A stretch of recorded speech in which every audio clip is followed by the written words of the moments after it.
Morning students. Good morning sir.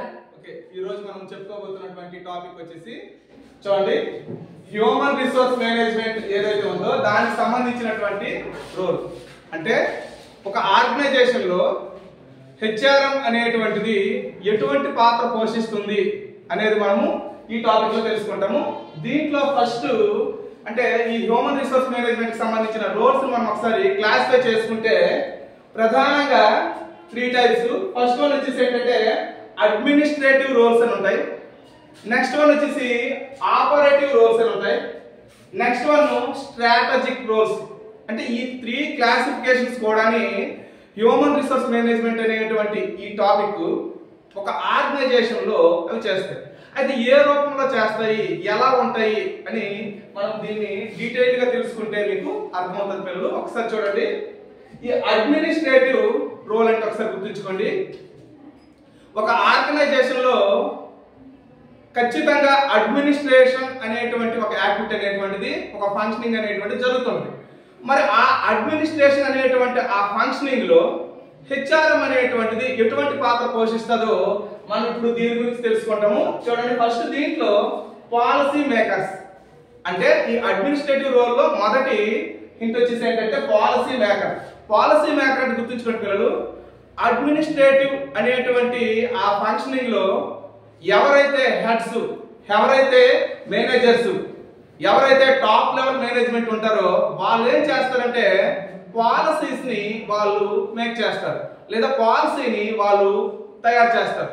అలా తయారు చేసేటప్పుడు ఆ పాలసీల తయారీలో ఈ హెచ్ఆర్ డిపార్ట్మెంట్ అనేటువంటిది పార్టిసిపేట్ చేస్తారు. అంటే ఆ పాలసీ మేకింగ్ చేసేటప్పుడు ఖచ్చితంగా హ్యూమన్ రిసోర్స్ ఈ డిపార్ట్మెంట్ అనేటువంటిది దాంట్లో పార్టిసిపేషన్ ఎలా ఉంటుంది? సంస్థకు సంబంధించినటువంటి పాలసీలకి అనుగుణంగా మ్యాన్ పవర్ ని, అటువంటి స్కిల్స్ పర్సన్స్ ని, లేదా అటువంటి అర్హతలు ఉన్నటువంటి వ్యక్తుల్ని అందివ్వాలి. కాబట్టి పాలసీ మేకింగ్ లో కూడా అంటే ఏదైతే టాప్ లెవెల్ మేనేజ్మెంట్ లేదా డిపార్ట్మెంట్ హెడ్స్ ఉంటారో వాళ్ళ పాలసీ మేకింగ్ క్రియేట్ చేసేటప్పుడు దాంట్లో ఈ హెచ్ఆర్ఎం పాత్ర ఉంటుంది అనేది మన మొదటి పాయింట్ పిల్లలు. రెండవది అడ్మినిస్ట్రేటివ్ ఎక్స్పర్ట్. గుర్తుంచుకుంటారు, ఈ అడ్మినిస్ట్రేటివ్ ఎక్స్పర్ట్ అంటే ఏంటంటే హ్యూమన్ రిసోర్స్ డిపార్ట్మెంట్ అనేటువంటిది మనకి అడ్మినిస్ట్రేటివ్ బ్లాక్ లో లేదా అడ్మినిస్ట్రేటివ్ సంబంధించినటువంటి విభాగంలో లేదా ఫంక్షనింగ్ లో ఇది ఏం చేస్తుంది అంటే ఎంప్లాయీస్ కి సంబంధించినటువంటి టోటల్ ఇన్ఫర్మేషన్ అంతా కూడా ఇది స్టోర్ చేస్తుంది. అంటే ఎంప్లాయీ జాయిన్ అయిన దగ్గర నుంచి ఎంప్లాయీకి సంబంధించినటువంటి ఫంక్షనింగ్ ఏమేమి డ్యూటీస్ అనేవి, రెస్పాన్సిబిలిటీస్ అనేటువంటివి ఇవన్నీ వాడు చేస్తాడో వాటిని స్టోర్ చేస్తుంది.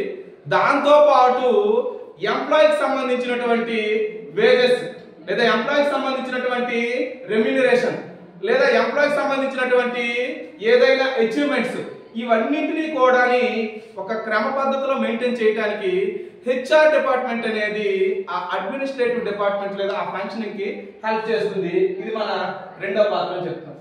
Next one adviser role. గుర్తుంచుకోండి పిల్లలు, ఈ అడ్వైజర్ రోల్ అంటే ఏంటంటే హెచ్ఆర్ డిపార్ట్మెంట్ అనేది లేదా హ్యూమన్ రిసోర్స్ మేనేజ్మెంట్ అనేది ఒక సంస్థలో ఉండేటువంటి టాప్ లెవెల్ మేనేజ్మెంట్ యొక్క ఆలోచనల్ని, వాళ్ళ భావాల్ని డిపార్ట్మెంట్ హెడ్స్ తోని, డిపార్ట్మెంట్ హెడ్స్ యొక్క ఆలోచనల్ని ఎవరైతే లో లెవెల్లో ఉండేటువంటి కార్మికులు ఉంటారో వాళ్ళతో ఇవి పంచుకుంటారు. అయితే ఎవరైతే హెడ్, చూడండి పిల్లలు, హెడ్స్ ఎవరైతే ఉంటారో వాళ్ళకి అవసరమైన సందర్భంలో వాళ్ళకి ఇది సలహా రూపంలో ఇస్తుంది. ఏంటి సలహా ఇస్తుంది అంటే చేసే పనిలో ఎటువంటి పనితీరును మెరుగుపరచాలి, ఎటువంటి అర్హతతో ఉన్నటువంటి వ్యక్తుల్ని అందజేయాలి, వాటికి సంబంధించినటువంటి సలహాలన్నీ కూడా ఈ హెచ్ఆర్ డిపార్ట్మెంట్ అందిస్తుంది. కాబట్టి అడ్వైజరీ రోల్ కూడా ఇది పోషిస్తుందని చెప్తాను. Next one house keeper. గుర్తుంచుకుంటారు, ఇక్కడ హౌస్ కీపర్ అంటే ఏంటంటే మనం సాధారణంగా తీసుకునేటువంటి ఒక చిన్న ఇంట్లో తీసుకుంటే ఇంటికి సంబంధించినటువంటి పూర్తి వివరాలు కూడా ఒక దగ్గర మనం భద్రపరిస్తే దాన్ని హౌస్ కీపర్ గా చెప్పుకుంటాం. అంటే రికార్డ్ చేయడం. ఇక్కడ మరి ఎలా ఉంటుంది అంటే ఒక పెద్ద ఆర్గనైజేషన్ లో ఎంప్లాయీకి సంబంధించినటువంటి టోటల్ డేటాబేస్ లేదా ఎంప్లాయీకి సంబంధించినటువంటి టోటల్ రికార్డ్స్ అంటే వాడు ఇన్ అవుట్ దగ్గర నుంచి, వాడికి పే చేసేటువంటి శాలరీస్ దగ్గర నుంచి, వాళ్ళకి ఇచ్చేటువంటి ప్రమోషన్ దగ్గర నుంచి ఈ రికార్డ్స్ అన్నింటినీ కూడా కీప్ చేస్తాడు. కాబట్టి దీన్ని హౌస్ కీపింగ్ రోల్ లో కూడా మన హెచ్ఆర్ డిపార్ట్మెంట్ యొక్క పార్టిసిపేషన్ ఉంటుందని చెప్తాం పిల్లలు. నెక్స్ట్ వన్ చూడండి, కౌన్సిలర్స్. అంటే హెచ్ఆర్ డిపార్ట్మెంట్ అనేది ఎంప్లాయీస్ కి కొన్ని సందర్భాల్లో వాళ్ళు ఏమైనా ఇబ్బంది పడేటప్పుడు, అంటే ఏంటి, హెచ్ఓడితో ఇబ్బంది పడేటప్పుడు కానీ, లేదా సంస్థలో ఉన్నటువంటి తోటి వర్కర్స్ తో కానీ, లేదా ఒక గ్రూప్ ఇంకో గ్రూప్ తో కానీ ఇబ్బంది పడే సందర్భంలో వాళ్ళ మధ్య సయోధ్య కుదుర్చుకోవడం కోసం, లేదా ఆ ఎంప్లాయీ పడేటువంటి ఇబ్బందిని ఓవర్కమ్ చేయడం కోసము ఇక్కడ కౌన్సిలర్ గా కూడా హెచ్ఆర్ డిపార్ట్మెంట్ వాళ్ళని పిలిపించి వాళ్ళ యొక్క ఒపీనియన్ తెలుసుకొని, వీళ్ళ యొక్క ఒపీనియన్ తెలుసుకొని అక్కడ కౌన్సిలింగ్ బాధ్యత అనేటువంటిది కూడా చేస్తుంది పిల్లలు. కాబట్టి కౌన్సిలర్ రోల్ అనేటువంటి పోషిస్తుందని చెప్పాలి. నెక్స్ట్ వన్ అబ్జర్వ్ చేస్తే వెల్ఫేర్ ఆఫీసర్. గుర్తుంచుకుంటారు, ఒక సంస్థలో ఒక వ్యక్తి ఎంప్లాయీగా జాయిన్ అయ్యాడు అంటే అతని యొక్క పూర్తి బాధ్యతలు, అంటే ఆ సంస్థ నుంచి తన వైదొలిగేంత వరకు కూడా పూర్తి బాధ్యతలు అంటే ఏంటి, అతనికి సంబంధించిన బెనిఫిట్స్ అవ్వచ్చు, అతనికి సంబంధించిన శాలరీ ప్యాకేజ్ విషయంలో అవ్వచ్చు, అతను ఏదైనా ప్రాబ్లం చేసి అతనికి రిమూవ్ చేసేటప్పుడు అతనికి సెటిల్మెంట్ చేయాల్సిన సందర్భంలో అవ్వచ్చు, లేదా ఏ ఇబ్బంది వచ్చినా సంస్థలో చూడండి ఎంప్లాయీస్ కి సంబంధించినటువంటి వెల్ఫేర్ ఆలోచించే ఏకైక డిపార్ట్మెంట్ ఏదైనా ఉంది అంటే అది హెచ్ఆర్ డిపార్ట్మెంట్. ఎందుకంటే హెచ్ఆర్ డిపార్ట్మెంట్ వాళ్ళని రిక్రూట్ చేస్తుంది. కాబట్టి హెచ్ఆర్ డిపార్ట్మెంట్ ఏం చేస్తుందంటే ఎంప్లాయీస్ యొక్క వెల్ఫేర్ ని కంపల్సరీగా అది చూసుకుంటుంది. ఏ ప్రాబ్లం అయినా వాళ్ళకి అవసరమైనటువంటి విధంగా ఎవరైతే టాప్ మేనేజ్మెంట్ నుంచి ఇది గైడెన్స్ ఇచ్చుకుంటూ వాళ్ళ వెల్ఫేర్ కోసం ఎక్కువ ఆలోచిస్తుంది అని చెప్తాం. కాబట్టి వెల్ఫేర్ ఆఫీసర్ రోల్ కూడా పోషిస్తుంది. లాస్ట్ వన్ చూడండి పిల్లలు, లీగల్ కన్సల్టెంట్. గుర్తుంచుకోండి, ఒక వ్యాపార సంస్థ లేదా కంపెనీలు కొన్ని సంస్థల్లో ఎంప్లాయీస్ కొన్ని యాక్టివిటీస్ చేసేటప్పుడు కొన్ని లీగల్ పరమైనటువంటి కొన్ని చిక్కుముడుల్లో ఇరుక్కుపోవచ్చు, లేదా వాళ్ళకి సంబంధించినటువంటి ఏదైనా సమస్యలు తలెత్తచ్చు. అటువంటప్పుడు ఇక్కడ ఏం చేస్తుంది, ఈ హెచ్ఆర్ డిపార్ట్మెంట్ ఎంప్లాయీ తరపున ఒక లీగల్ కన్సల్టెంట్ గా వ్యవహరించి వాళ్ళకు వచ్చేటువంటి సమస్యల్ని తనే పరిష్కరిస్తుంది. అంటే ఎంప్లాయీ యొక్క సమస్యల్ని తన సమస్యలుగా స్వీకరించి వాటిని పరిష్కరించేలా ఈ లీగల్ కన్సల్టెన్సీ అనేటువంటిది కూడా ఆ ఎంప్లాయీస్ కి అందిస్తుంది. కాబట్టి ఈ రోల్ కూడా పోషిస్తుందని మనం చెప్తాం కదా. అయితే ఇప్పటి వరకు మనం చెప్పుకున్నటువంటివి అడ్మినిస్ట్రేటివ్ కి సంబంధించినటువంటి రోల్స్ అనేటువంటిది ఎలా చేస్తాయో మనం డిస్కస్ చేసుకున్నాం. మరి ఇప్పుడు నెక్స్ట్ చెప్పబోయే ఒకసారి అబ్జర్వ్ చేయండి, ఆపరేటివ్ రోల్స్. అంటే మన వ్యాపార సంస్థలో మనం ఆపరేట్ చేసేటప్పుడు ఎటువంటిది, లేదా ఈ హ్యూమన్ రిసోర్స్ డిపార్ట్మెంట్ అనేటువంటిది ఎటువంటి ఆపరేషన్స్ చేస్తుందో దానికి సంబంధించినటువంటి పార్ట్ మనం ఇప్పుడు డిస్కస్ చేస్తాం పిల్లలు. దీన్ని ఆపరేటివ్ రోల్స్ అని అంటాము. దీంట్లో ఫస్ట్ వన్ చూడండి, రిక్రూటర్. గుర్తుంచుకోండి పిల్లలు, రిక్రూటర్ అంటే అర్థం ఏంటంటే ఒక వ్యాపార సంస్థలో ఎవరైనా ఒక వ్యక్తి ఒక ఉద్యోగిగా దాంట్లో నియామకం జరగాలి అంటే, ఉద్యోగిగా దానికి రావాలంటే దానిని నియమించే ప్రక్రియ, వాళ్ళ నియామకము, వాళ్ళకి సంబంధించినటువంటి జాబ్ డిస్క్రిప్షన్, జాబ్ స్పెసిఫికేషన్ అన్నింటినీ తయారు చేసి వాళ్ళని రిక్రూట్ చేసుకొని సెలెక్ట్ చేస్తారు. కాబట్టి హెచ్ఆర్ డిపార్ట్మెంట్ ఒక ఉద్యోగికి సంబంధించిన రిక్రూటర్ గా కూడా ఇక్కడ పాత్ర పోషిస్తుందని చెప్తారు.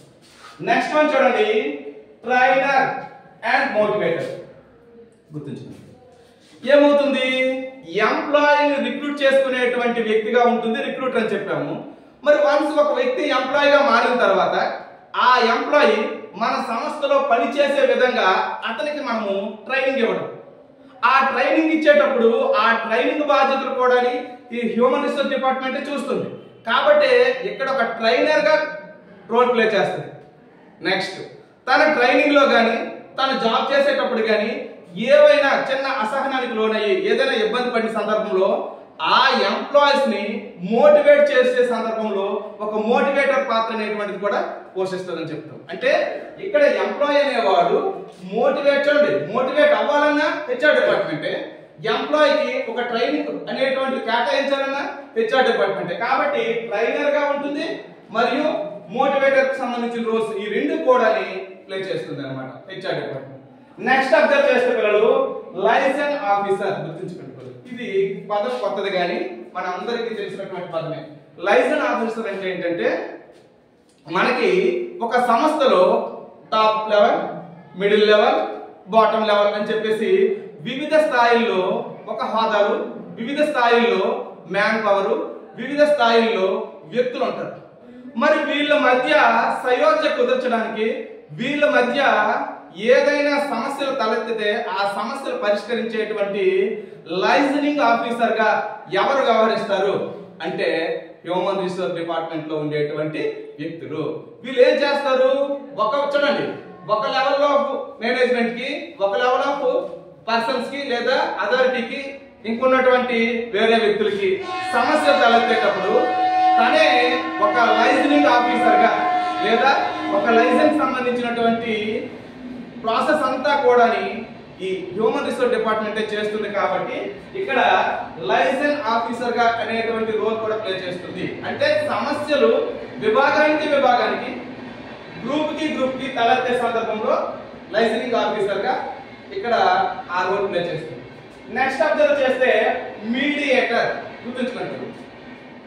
ఈ పదం ఏంటంటే ఒక వ్యాపార సంస్థలో ఉండేటువంటి ఎంప్లాయీస్, అదే ఫీల్డ్ లో ఉండేటువంటి వేరే సంస్థలో పనిచేసేటువంటి వ్యక్తులు, వాళ్ళ యొక్క మనోగతాలు లేదా వాళ్ళకి సంబంధించినటువంటి సమస్యలు, వీటి మధ్య అంటే ట్రేడ్ యూనియన్స్ అంటాం.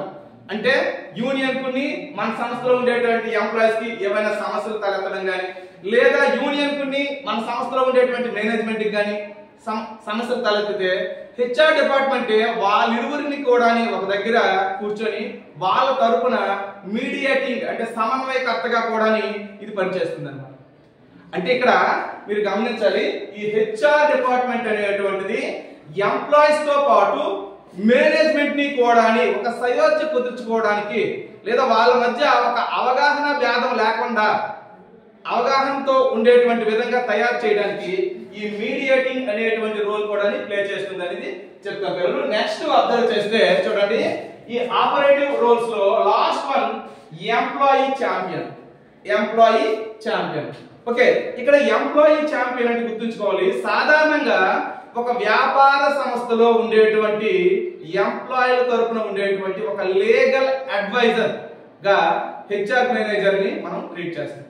అంటే హెచ్ఆర్ మేనేజర్ ఉన్నదే ఎంప్లాయీ తరపున వెల్ఫేర్ చూసుకోవడానికి, ఎంప్లాయీ తరపున ఏదైనా సమస్య తలెత్తితే ఆ సమస్యను పరిష్కరించడానికి. కాబట్టి ఇక్కడ ఎంప్లాయీ ఛాంపియన్ అంటే ఏంటంటే ఎవరైతే ఉద్యోగస్తులు ఉన్నారో ఆ ఉద్యోగస్తులకు సంబంధించిన తలెత్తే లీగల్ సమస్యలు ఏమైనా ఉంటే వాటిని పరిష్కరించే నిమిత్తమే ఇక్కడ ఈ హెచ్ఆర్ డిపార్ట్మెంట్ ఉంటుంది. కాబట్టి ఎంప్లాయీ ఛాంపియన్ అనేటువంటి రోల్ కూడా అంటే ఎంప్లాయీని విజేతగా నిలబెట్టేటువంటి పాత్ర. అంటే ఏ సమస్యలో ఎంప్లాయీ ఉన్నా ఆ సమస్యలో ఎంప్లాయీని ఒక విజేతగా నిలబెట్టేటువంటి పాత్ర పోషిస్తుంది మన ఈ హెచ్ఆర్ డిపార్ట్మెంట్. కాబట్టి దీన్ని ఆపరేటివ్ రోల్స్ లో మనం డిస్కస్ చేస్తాం. నెక్స్ట్ మన లాస్ట్ క్లాసిఫికేషన్ లో మనం ఒకసారి అబ్జర్వ్ చేస్తే చూడండి, స్ట్రాటజిక్. ఓకేనా, స్ట్రాటజిక్ రోల్ అంటే ఏంటంటే దీన్ని తెలుగులో చెప్తే వ్యూహాత్మకమైనటువంటి పాత్ర. ఇది వ్యూహాత్మకమైనటువంటి పాత్ర అంటే ఏంటి, మార్పులకు అనుగుణంగా మన సంస్థలో ఉండేటువంటి వ్యక్తులను తయారు చేయడం, మన సంస్థని కూడా అలా ముందుకు తీసుకెళ్ళడానికి హెచ్ఆర్ డిపార్ట్మెంట్ ఏ పాత్ర పోషిస్తుందో ఈ స్ట్రాటజిక్ రోల్ లో మనము డిస్కస్ చేస్తాం పిల్లలు. దీంట్లో మనం ఇక్కడ అబ్జర్వ్ చేస్తే స్ట్రాటజిక్ పార్ట్నర్ గుర్తుంచుకోండి పిల్లలు. దీని అర్థం ఏంటో చెప్తాను చూడండి. ఈ హెచ్ఆర్ డిపార్ట్మెంట్ అంట ఒక సంస్థలో స్ట్రాటజిక్ పార్ట్నర్ గా వ్యవహరిస్తుంది. స్ట్రాటజిక్ పార్ట్నర్ అంటే వ్యూహాత్మకమైన భాగస్వామి. వ్యూహాత్మకమైన భాగస్వామి అంటే చెప్తాను చూడండి, సంస్థ టాప్ లెవెల్ మేనేజ్మెంట్ కొన్ని ఆబ్జెక్టివ్స్, కొన్ని గోల్స్ ని ఫిక్స్ చేసుకొని ఆ గోల్స్ ని సాధించేలాగా రెడీ అవ్వాలని ప్లాన్స్, ప్రొసీజర్స్ డిజైన్ చేసుకోండి. మరి ఆ ప్లాన్స్ ని, ప్రొసీజర్స్ ని మనము ఎగ్జిక్యూట్ చేయడానికి మ్యాన్ పవర్ కావాలి. మరి అటువంటి మ్యాన్ పవర్ ఇచ్చేటప్పుడు అలాంటి మ్యాన్ పవర్ మన దగ్గర ఉన్నారా, మార్కెట్లో దొరుకుతారా, లేదా మనం మార్కెట్లో దొరికిన వాళ్ళని ట్రైనింగ్ ఇచ్చి వాళ్ళని రెడీ చేయాలా? ఈ విషయాలన్నీ కూడా డిస్కస్ చేస్తుంది. అంటే ఎవరైతే మేనేజ్మెంట్ గా వ్యవహరిస్తారో ఆ మేనేజ్మెంట్ వ్యక్తులకి ఈ హెచ్ఆర్ డిపార్ట్మెంట్ లో ఉండేటువంటి మేనేజర్ స్థాయి వ్యక్తులు దాంట్లో భాగస్వామ్యం ఉంటాడు. అంటే ఆ స్ట్రాటజిక్ యాక్టివిటీస్ ని జరిపించాలంటే ఖచ్చితంగా వీళ్ళిరువురి పాత్ర కూడా ఉండాలి. ఎవరిది? మేనేజ్మెంట్ పాత్ర ఉండాలి, హెచ్ఆర్ డిపార్ట్మెంట్ పాత్ర కూడా ఉండాలి. ఎందుకంటే ఏం లేదు, సింపుల్ గా మేనేజ్మెంట్ ఏం చెప్తుంది, మనం ఈ సంవత్సరం ఇలా చేయాలనుకుంటున్నాము, మన సంస్థని ఇంత డెవలప్ చేయాలనుకుంటాం, లేదా మన సంస్థను అంతా మోడర్నైజ్ చేయాలనుకుంటున్నాం, సింపుల్ చెప్పి సరిపోతుంది ప్లాన్స్ ప్రొసీజర్స్ లో. మరి దాన్ని ఇంప్లిమెంట్ చేయడానికి మనుషులు కావాలి కదా. మాటలు చెప్పినంత ఈజీగా వ్యక్తులు దొరకకపోవచ్చు, అటువంటి స్కిల్ పర్సన్స్ దొరకకపోవచ్చు, అటువంటి క్వాలిఫైడ్ పర్సన్స్ దొరకకపోవచ్చు. మరి ఇటువంటి సందర్భంలో ఈ హెచ్ఆర్ డిపార్ట్మెంట్ ఏం చేస్తుందంటే, సార్ మీరు చెప్పారు కానీ దీంట్లో మనకి చిన్న ప్రాబ్లమ్స్ ఉన్నాయి సార్, లేదా అందుబాటులో ఉన్నారు సార్, నేను రెడీ చేస్తాను సార్, కొంతమంది వ్యక్తుల్ని ట్రైనింగ్ ఇచ్చి మనం తయారు చేయొచ్చు సార్, అంటే ఈ విషయాలన్నీ కూడా వాళ్ళతో పంచుకొని ఆ విషయంగా చెప్తుంది. కాబట్టి స్ట్రాటజిక్ పార్ట్నర్ గా కూడా వ్యవహరిస్తుంది, ఆ రోల్ కూడా ప్లే చేస్తుంది. నెక్స్ట్ వన్ చూడండి పిల్లలు, లాస్ట్ ఈ స్ట్రాటజిక్ రోల్ లో చేంజ్ ఛాంపియన్ అంటారు. గుర్తుంచుకోండి, మార్కెట్ లోకి ఏదైనా ఒక కొత్త టెక్నాలజీ, మార్కెట్ లోకి ఏదైనా ఒక కొత్త రకమైనటువంటి ఆలోచన, బిజినెస్ ఎక్స్పాన్షన్ కానీ, మార్కెట్ లో మనం ఆధిపత్యం సాధించాలన్నా కానీ, అటువంటి వాటి విషయంలో మన సంస్థని ముందు స్థాయికి తీసుకెళ్లాలి అంటే ఖచ్చితంగా మనకు కావాల్సినటువంటిది ఏంటంటే, మన సంస్థలో అటువంటి అర్హతలు, అటువంటి నైపుణ్యంతో ఉన్నటువంటి వ్యక్తులను మనము నియమించుకోగలగాలి. మరి నియమించుకోగలగాలంటే అది ఎవరు చేస్తారు? హెచ్ఆర్ డిపార్ట్మెంట్ చేస్తుంది. కాబట్టి ఈ హ్యూమన్ రిసోర్స్ డిపార్ట్మెంట్ అనేటువంటిది ఏం చేస్తుందంటే, ఏదైనా మార్కెట్ లోకి వచ్చేటువంటి ఒక కొత్త చేంజ్ ఏదైతే ఉందో ఆ చేంజ్ ని మన సంస్థలో కూడా ఇంప్లిమెంట్ చేసేలాగా మన సంస్థని రెడీ చేస్తుంది. కాబట్టి ఇక్కడ చేంజ్ ఛాంపియన్ అంటారు. అంటే చూడండి పిల్లలు, ఈ చేంజ్ ఛాంపియన్ అనేటువంటిది మన స్ట్రాటజిక్ రోల్ లో భాగంగా చెప్తాము. పిల్లలు ఒక్కసారి రివ్యూ చూడండి. హ్యూమన్ రిసోర్స్ మేనేజ్మెంట్ కి సంబంధించిన రోల్ ని మనము ప్రధానంగా 3 హెడ్స్ లో మనము డిస్కస్ చేసాం పిల్లలు. Administrative roles, operative roles, strategic roles. Okay, ఇంతటితో ఈ క్లాస్ అనేటువంటిది క్లోజ్ చేసేస్తాం.